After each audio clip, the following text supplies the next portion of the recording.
Bonsoir à tous, merci de nous rester fidèles. Tout de suite au sommaire de votre journal. Les Lions de l'Atlas mondial Qatar 2022 nous ont fait rêver pendant 3 semaines. Un parcours remarquable qui a valu aux Lions de l'Atlas les félicitations de Sa Majesté le roi Mohammed VI. Le souverain a eu hier un entretien téléphonique avec le sélectionneur national Walid Regragui, avec le capitaine aussi Romain Saïs. À l'issue du match face aux 11 de France, Sa Majesté le roi Mohammed VI a adressé un vibrant hommage à cette équipe qui a conquis tous les cœurs. C'est une équipe marocaine valeureuse et combative jusqu'au dernier moment du match qui s'est donc inclinée face à son homologue française. Les Lions de l'Atlas vont désormais se battre pour la 3e place dans cette prestigieuse compétition planétaire. Face à la Croatie, les Lions de l'Atlas vont essayer d'arracher la 3e place après-demain samedi. L'exploit inédit de l'équipe nationale de football mondial Qatar 2022 est le résultat de la combativité de la grinta des Lions de l'Atlas du coaching de Walid Regragui.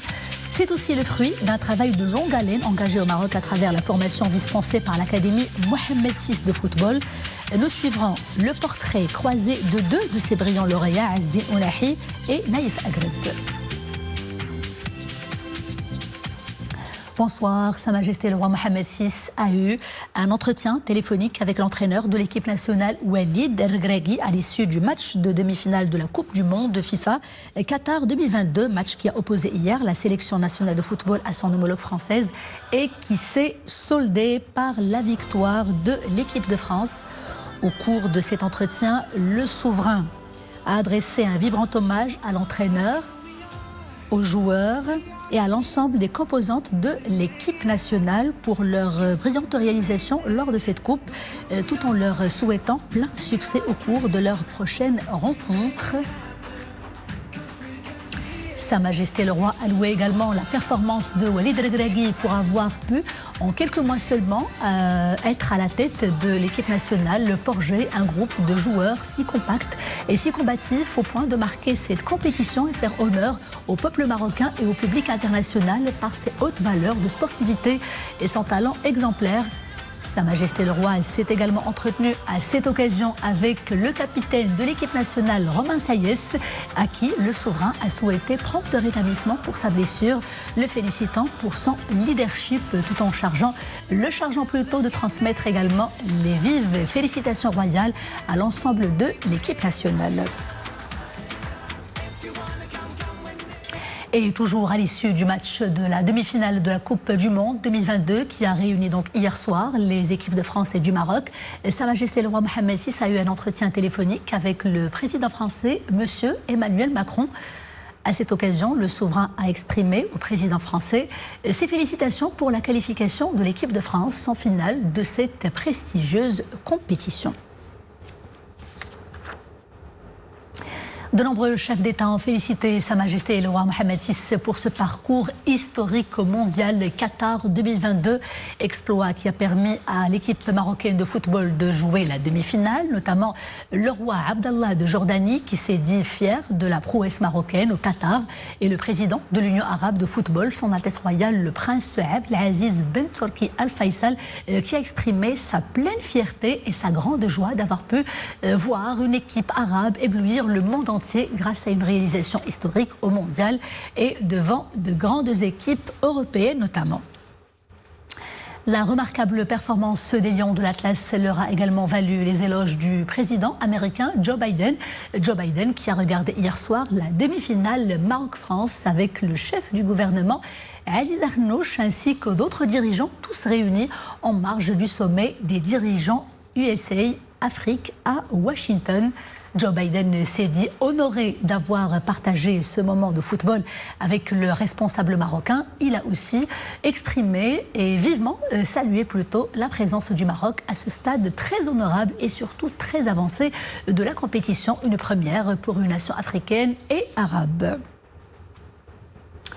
Dans une lettre adressée à la FIFA, la Fédération royale marocaine de football proteste fortement contre l'arbitrage du match de l'équipe du Maroc contre son homologue française. Match officié par l'arbitre mexicain, l'international César Arturo Ramos, qui a privé la sélection nationale de 2 pénaltys évidents, selon les spécialistes de l'arbitrage du monde entier. La fédération exprime en même temps son étonnement que la salle du VAR ait omis de l'alerter. La Fédération royale marocaine de football affirme aussi dans un communiqué publié sur son site internet qu'elle ne ménagera aucun effort pour défendre les droits de l'équipe nationale du Maroc, exigeant l'équité dans la prise des mesures qui s'imposent face à l'injustice arbitrale pratiquée à l'encontre de la sélection nationale lors de son match de demi-finale de la Coupe du Monde contre l'équipe de France.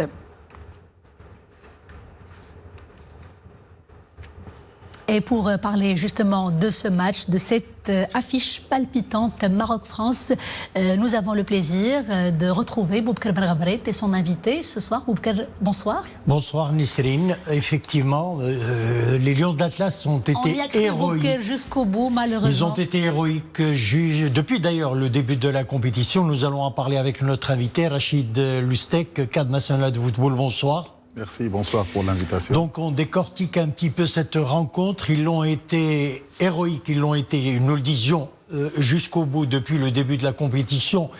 Et surtout hier, face à la France, les Lions d'Atlas ont malmené les champions du monde en titre. Ils ont été, il faut le dire, la meilleure équipe sur la pelouse durant la majeure partie de la rencontre, parvenant ainsi à se créer de nombreuses occasions franches de marquer.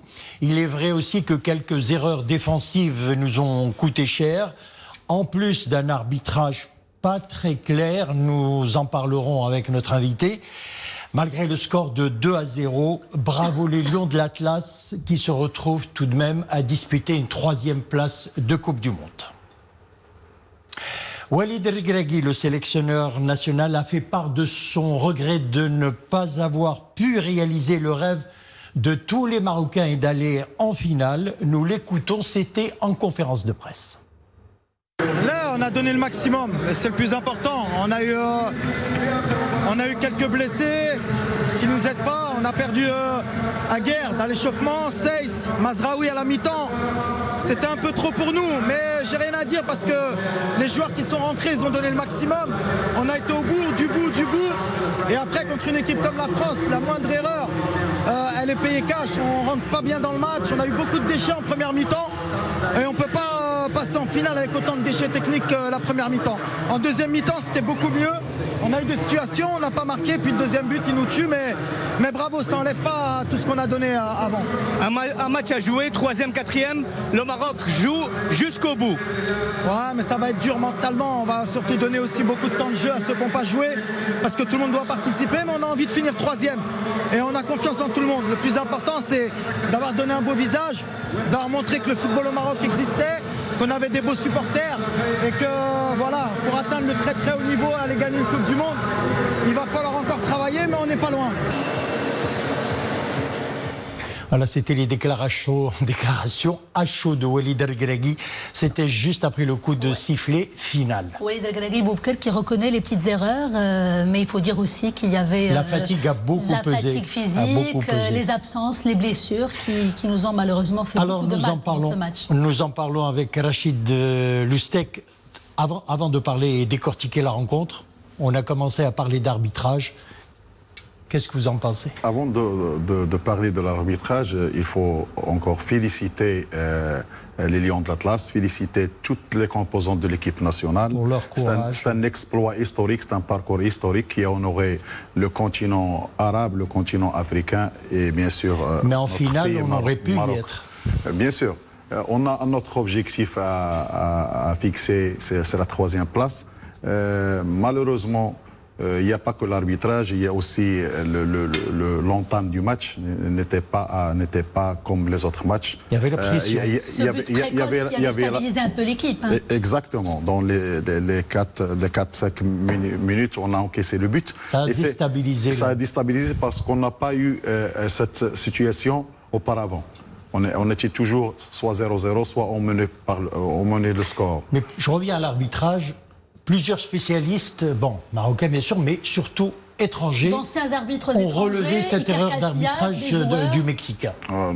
Notamment l'ex-international arbitre El Ghandor, qui a décortiqué le match. Il y a 2 pénaltys en notre faveur. On ne sait pas comment l'arbitre a jugé cette situation. Et dans le cas de celui de Sofiane Bouffel, ce qui est encore plus décevant, c'est qu'il a reçu un carton jaune. C'était bizarre. Il a été surpris, Bouffel, et tous les joueurs à côté. Même les joueurs de France, ils croyaient qu'il va donner le penalty. Ils étaient bouche bée. Il attendait la réaction de l'arbitre. Voilà, effectivement. Donc, c'est ce qui montre que l'arbitre il a été à côté dans sa décision. Mais c'est le football. Il y a un gagnant, il y a un perdant. Il y a un plan qui n'a pas marché.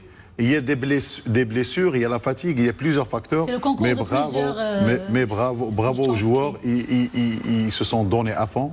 Et ils se sont sacrifiés pendant ces 3 semaines.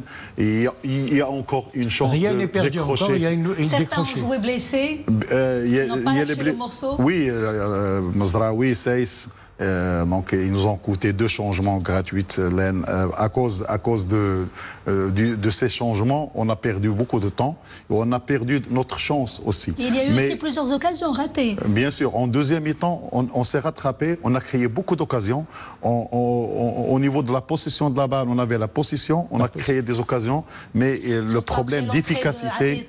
Oui, il y a un problème d'efficacité. Mais il faut dire que l'expérience des champions du monde a beaucoup joué. On joue le tenant du titre. Ils ont un excellent gardien. Ils jouent ensemble depuis 2016 quand même, mais quand même on les a regardés droit dans les yeux. Exactement. C'est une équipe de France très grande qui a joué avec le Maroc comme il joue avec les grandes équipes. Prudence, discipline. On a vu le champion du monde, il jouait avec un bloc bas.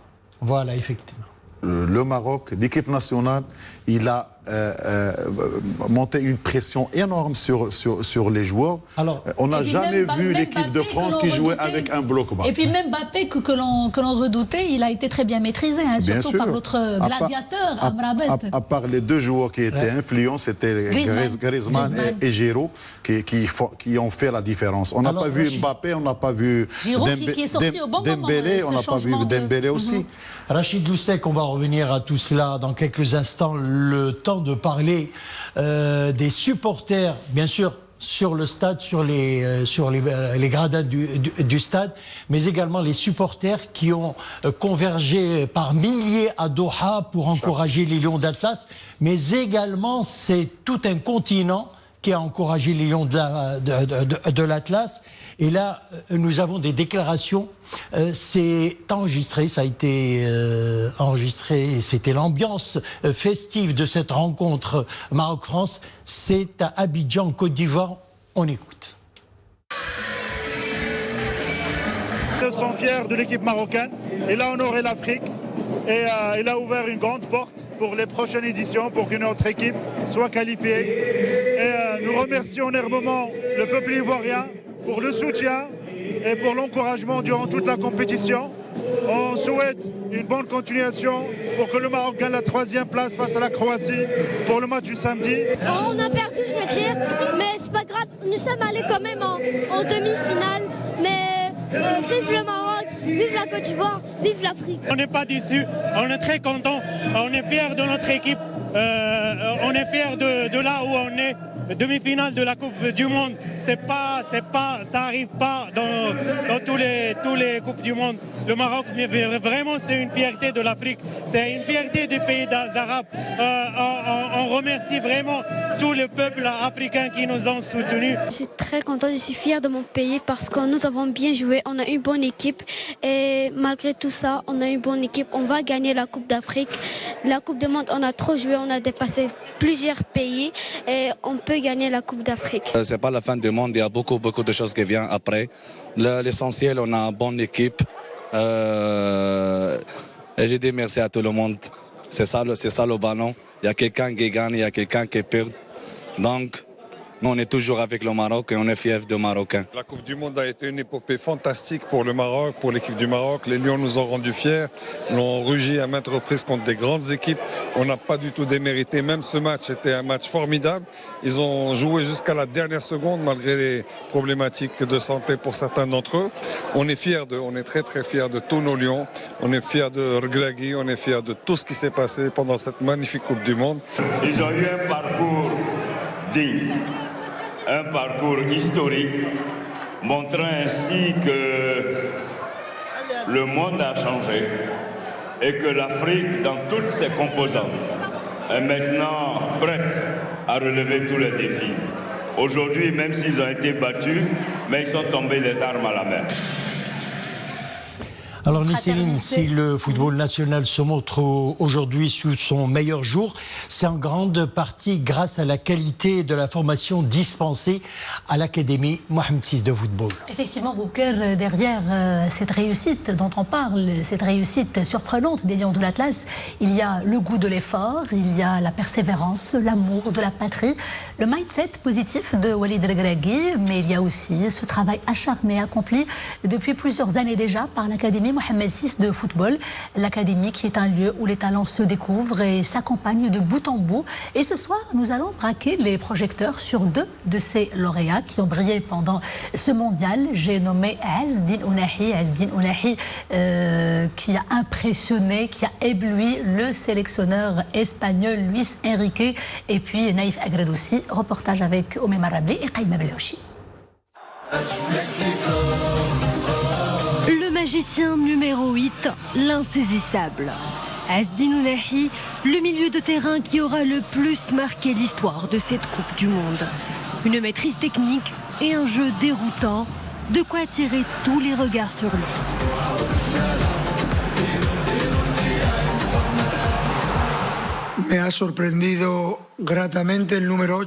J'ai été agréablement surpris par le numéro 8. Je ne me souviens pas du nom, désolé. Mon Dieu, mais d'où vient ce garçon? Il a très bien joué. Dire Boukel que plusieurs équipes européennes veulent déjà s'arracher les services de nos champions. Pour le cas d'Ounahi, je cite Leicester City, le FC Barcelone et l'Olympique de Marseille qui veulent casser leur tirelire pour repérer notre incroyable numéro 8. Ocho. Effectivement. Alors, Rachid Lustek, on n'intègre pas l'Académie Mohamed VI de football comme cela. Il y a des critères de sélection et pour cela, il y a des recruteurs. Exactement. La méthodologie de la formation académique scientifique au sein de l'Académie Mohamed VI, qui a été inaugurée grâce à Sa Majesté le Roi, que Dieu l'assiste, a donné ses fruits. Mais c'est un travail de longue haleine. C'est un travail qui a commencé exactement en 2009, avant l'inauguration en 2010, grâce à des recruteurs au sein des régions, au sein du pays. Au sein des différentes régions. Différentes régions. Et ils recrutent les perles, les talents. Ils les ramènent à l'académie. Et il y a une équipe d'experts, de formateurs, suite à des critères ils passent par des étapes de prospection, détection, présélection et sélection. Et après, ils seront recrutés au sein de l'académie à partir de l'âge de entre 13 ans et 18 ans. Maintenant, ils recrutent même 11 ans, 12 ans. Je crois qu'il faut rajouter que l'académie a même ses antennes à l'étranger. Exactement. Il y a des partenariats qui ont été élaborés récemment, avec notamment avec la France. Il y a aussi avec d'autres clubs nationaux, le FUS de Rabat et le Tihad Riyadi Tourougui. Les perles qui sont lauréats, qui brilleront, ils vont à l'étranger, ils vont au club étranger. Et les autres, ils vont soit au FUS, soit aux priorités au FUS ou à Touarga. Il y a aussi d'autres clubs nationaux qui recrutent les autres éléments pour compléter le post-formation. Il y a, comme vous le savez, il y a 3 étapes dans cette formation au sein de l'académie. Il y a l'étape de pré-formation, il y a l'étape de formation. Ils ont rajouté l'étape de post-formation. Il y a un accompagnement, il y a un suivi psychologique des joueurs afin de les évaluer et de les réintégrer dans d'autres clubs européens. Et grâce à ça, il y a une équipe qui fait un travail énorme. C'est l'équipe de l'analyse de la performance. Ils font le suivi des joueurs sur le plan individuel et sur le plan collectif. Et à travers cela, ils donnent cette évaluation aux formateurs qui établiront un programme spécial pour chaque joueur. Il y a aussi, sans oublier le staff médical, il y a aussi l'enseignement parce que ces élèves, comme vous le savez, c'est sport-études. Ils poursuivent leurs études et ils font aussi les langues. Comme vous le savez, ils sont... le cas de Agrède, parfaitement anglophone, qui a rejoint la Premier League. Exactement. Parce qu'il y a des joueurs qui peuvent se retrouver en Espagne comme ils peuvent se retrouver aux Pays-Bas. Ils sont censés donner des interviews avec plusieurs langues. Parce que ça aussi, ça joue, l'image et le charisme du footballeur. Dites-nous, Bouker. Alors, Rachid Lustek, le match, c'est samedi à 16h. On rencontre qui? On rencontre la Croatie. On retrouve la Croatie. On retrouve la Croatie, effectivement. Exactement. Avant d'en parler sur le match du classement, il y a un grand stratège qui dirige cette académie. Oui. C'est le directeur général qui s'appelle, et aussi il dirige l'équipe de Touarga, c'est M. El Mahi Hicham, qui a été derrière tout ça. Avant, il y avait M. Larguette. Effectivement. Et maintenant, c'est M. El Mahi, c'est le directeur général. Concernant le match de classement, il faut avoir cette troisième place, coûte que coûte. C'est sûr. Walid Regragui, juste après le HO, après il a divulgué qu'on a commis des erreurs, mais il pensait tout de suite au match de classement. Parce que le match... Il a dit il y a un match devant nous, maintenant on va récupérer, se reposer, puis il y a un match. Il est en train de penser comment il va remotiver les joueurs, fixer un autre objectif, parce qu'on ne peut pas parler avec les joueurs il y a un échec, on va jouer le troisième match. Maintenant, c'est la réalité. Et je crois qu'ils sont motivés pour la troisième place. Bien sûr. C'est un parcours de plus, c'est un match de plus, c'est un classement de plus. Effectivement. D'être classé troisième en Coupe du Monde à Qatar. C'est une équipe que l'on connaît. Voilà. Rachid Lustek, je rappelle également la finale, c'est dimanche. Argentine-France, c'est à 16h. Et le Maroc aussi, c'est samedi à 16h. Merci d'avoir été notre invité, d'avoir répondu donc à notre invitation. Rachid Lustek, cadre national de football. Merci à vous.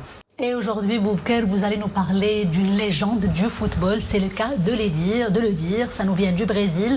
Une légende. Il est le plus grand joueur de tous les temps et je pense que tout le monde devine qu'il s'agit du joueur le plus iconique de l'histoire de la Coupe du Monde. Il s'agit de Pelé. L'ancien de Santos a remporté son premier sacre mondial en 58 lors du mondial organisé en Suède. Il en remporta deux autres, 62 et 1970. Au total, Pelé a marqué 12 buts en Coupe du Monde, 6 en 1958 lors du mondial suédois, 1 en 1962 au Chili et en 4 en 1970, c'était lors du mondial mexicain. Et nous souhaitons tout de même, Nisrine, un très bon rétablissement à notre grand Pelé. Le mot de la fin, eh bien, le mot de la fin, je pense, j'ai un nom. Et je crois que c'est notre invité qui va en parler très rapidement. Moi, je pense à Walid Regragui. Walid Regragui, il a cassé les barrières que l'on avait il a donné une nouvelle ère pour le football africain et le football arabe. Il faut y croire. Et, grâce au travail, grâce aux compétences, on peut avancer doucement mais sûrement. Et son travail va motiver peut-être d'autres entraîneurs au Maroc. Exactement, il a honoré le cadre national et nous sommes fiers de Walid Regragui. En si peu de temps, en très peu de temps. En très peu de temps. Il a commencé sa carrière il n'y a même pas 8 ans.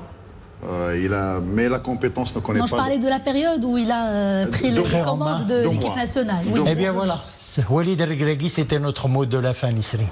Merci Bouker.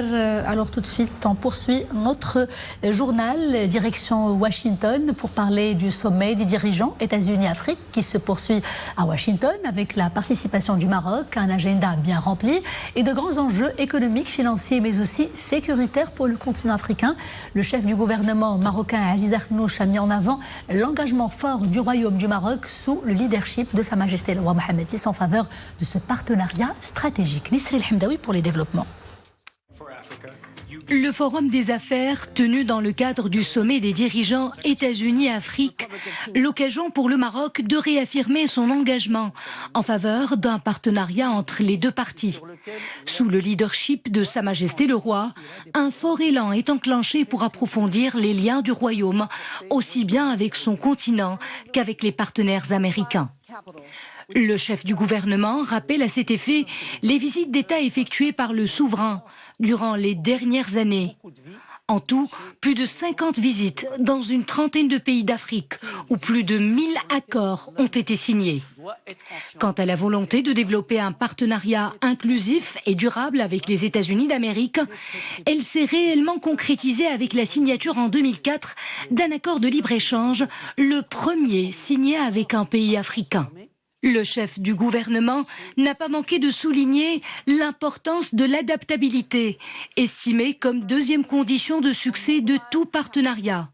Dans ce cadre, il a jugé primordial de considérer les atouts et spécificités de chacune des sociétés et des économies des pays concernés, dans la perspective de permettre à ce partenariat d'atteindre son plein potentiel.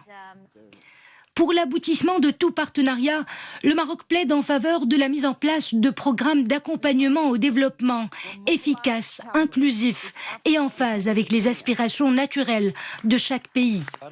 À ce propos, et par la voix du chef du gouvernement, le Royaume s'est félicité de la qualité des programmes américains orientés vers l'accompagnement du développement économique en Afrique, tels que le Millennium Challenge Corporation. Répondant à une question sur les mesures pratiques pour réaliser au mieux le potentiel de stimulation du commerce et de l'investissement entre les États-Unis et l'Afrique au cours de la prochaine décennie, le chef du gouvernement a mis l'accent sur l'importance de mettre en place des accords de libre-échange efficaces.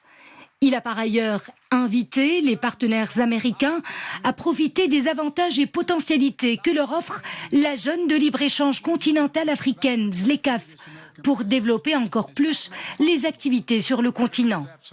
Le sommet des dirigeants États-Unis-Afrique réunit les représentants de près d'une cinquantaine de pays, de la société civile et du secteur privé du continent africain, outre des responsables de l'administration américaine et de la Commission de l'Union africaine. 3 morts et 2 blessés. Bilan de l'effondrement partiel de la façade latérale d'une maison R+2 située au quartier Smara et classée habitation menace en ruine. Aussitôt avisés de l'incident, les autorités locales et sécuritaires et les services de la protection civile sont intervenus pour prendre les mesures nécessaires.